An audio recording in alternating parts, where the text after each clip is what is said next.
And for your KD Sportswear best player of the game ng Wacky Wacky Knights versus Shepherds, Shandray Nate.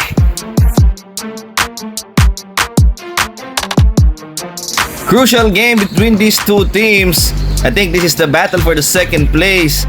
Trippers leading their way, but yung nanatalo sila sa 3DLS, yung Trippers team, nagkaroon ng pag-asa itong Wacky Wacky Knights to win another game to secure the final spot. And again, they win this game. They become the first team or the second team with only one loss in our regular season, and that is courtesy dito sa larong pinakita ni Shandray Nate, kaibigan. That's right, napakaganda ng pinakita dito ni Shandray Nate. And even though he's not the top scorer of this ball game, and si Sabido yun, pero napakaganda ng performance niya down the fourth quarter stretch kung saan kailangan nila yung puntos doon. And the Shepherds is not letting go in this game, and they have the lead for I think 3 quarters, but not until the Nate scores 3 3-pointers in the fourth quarter. Isa to dito, no, kaibigan.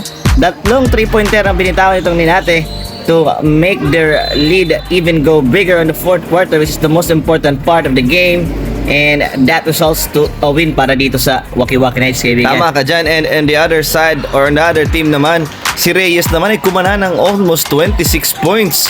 And that is one of the biggest game he has ever had dito sa ating liga.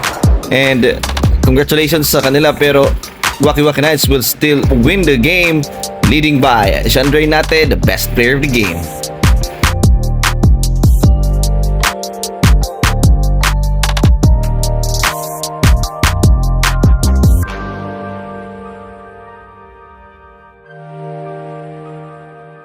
Best player of the game, you better be. Score, rebound, assist, there's been too many.